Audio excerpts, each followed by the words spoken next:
I've been selling gym equipment, um, and this was the result of me trying to buy gym equipment when gyms closed in March for the first lockdown.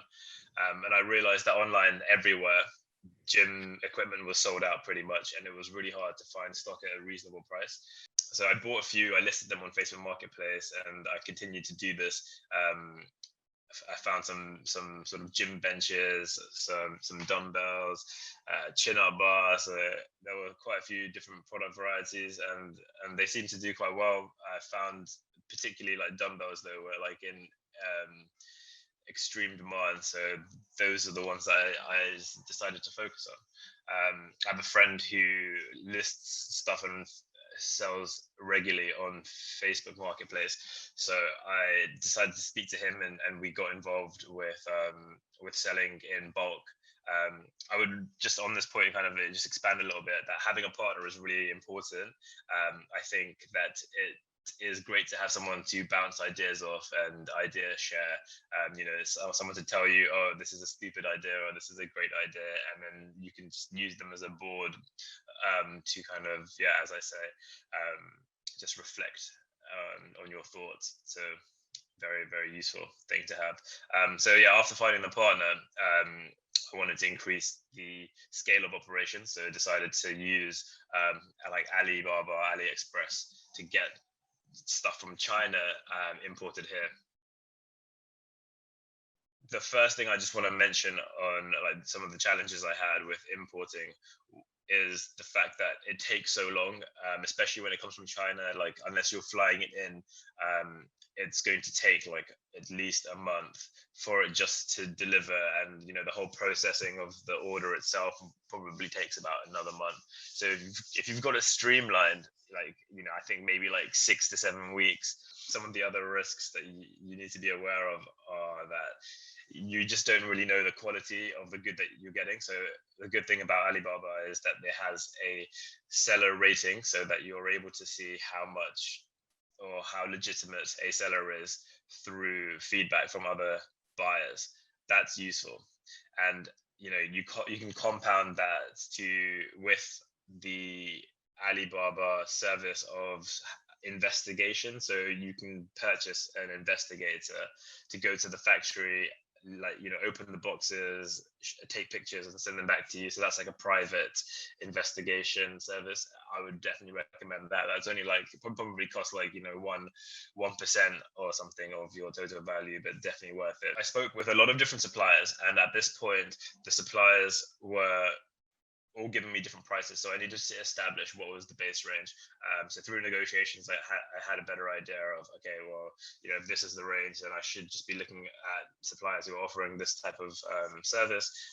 So I created a short list, and then I also decided which port was nearest to me, because upon delivery into the UK, then I would need to have like the minimal delivery last mile fee of it coming to the port and then in the lorry and then to my house. Also, like learning shipping terms is long. Like, what's the difference between CIF and FOB? I had no idea. So there's like a bunch of stuff to research before you actually purchase. So CIF is like cost, insurance, and freight, which means that the supplier will handle that. I found that having a clearing agent was really helpful. So this is someone at the port who works on your behalf to like receive the goods into the country, and then they'll give you a charge for like how much tax of import and VAT you have to pay, and they'll handle kind of any other like terminal charges that you have to pay, as well as like the final mile delivery, as I've mentioned. To find customers, I think you just need to market online. So take good pictures, list at a decent time. I think like 6 p.m. generally, like weekdays, or like 10, 11 a.m. on a weekend are good times to kind of bolster your advert. So things like Gumtree operates by having the most recent listing appear first. Also, if you, like, depending on how expensive you're selling your product, you might just want to pay the 2-3 extra pounds it is to have advertising. Different websites basically can offer you services like featured product. So what that means is that you pay, like I say, a few pounds, and then you have your product on the front page of that website or at the very top of the listing. So yeah, it is worthwhile investigating that. I really like Facebook Marketplace because the product that I'm selling, which is quite heavy, dumbbells and weights, that delivery costs a lot. So having people in my local area find me, which is what Facebook Marketplace is specifically good for, means that I don't have to pay those delivery costs as well. So yeah, that's pretty much how I find customers. I'm trying to do a bit of marketing now as well with like flyers and put them in like local stores. But as I've mentioned, I think like local is a really good way to do it initially, and then as you scale up, then you might want to start doing online. But you do lose a lot of profits in fees online, which isn't which isn't ideal. But you know, if you want to sell volume, then definitely look into that. So I will just caveat before I get into this is that like I'm at the very start of this. I can't really tell you how to build a successful brand, but I can tell you the route that I have taken to build my brand. So my company is called Brain Gain, and it's focused about like the mind body connection, about how gym can benefit you from, you know, releasing positive hormones and brain neurochemicals.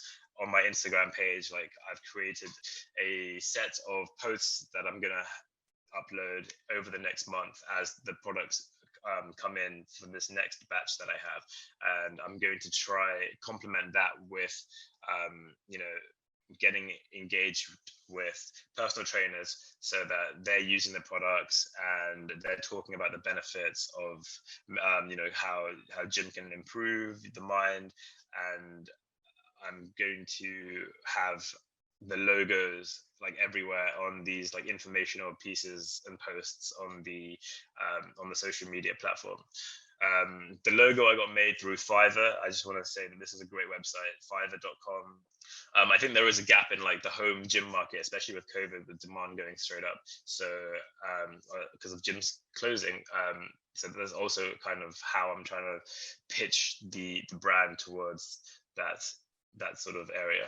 Yeah, I think just on the last note on branding, it is quite key to just try to be able to tell a story around what, like, your mission, your values of the brand.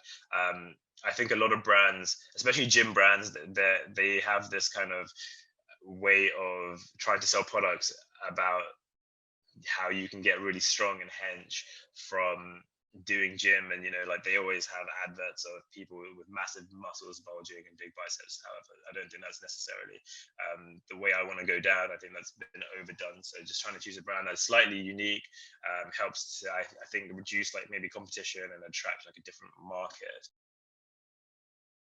I intend to grow online more as than I have already done. Right now, as I said, it's more local selling.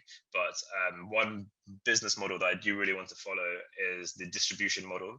So by this, I mean finding friends in different parts of the country, in different cities, and sort of dropping off like 10, 20 pairs of dumbbells to them so that they're able to sell on my behalf. Because obviously I wouldn't be able to reach someone in like Scotland without posting it. But as I said, then the fees of postage are quite a lot, and it's headache as well. So if I'm ordering like a big batch, I'd rather just like get rid of like quite a few in one go, drive around the country, drop some stuff off in a van, and then have them sell on my behalf. And yeah, so warehousing is something that I've needed to get as well. So having this in like a local area to where you are, I think just makes it easier for you to take stock and when you need it. But I am conscious that this is a COVID sensitive market, so I do just want to kind of expand as quickly as possible to get onto stable footing before, you know, gyms sort of reopen permanently, and you know, demand potentially sort of plateaus or even decreases a little bit.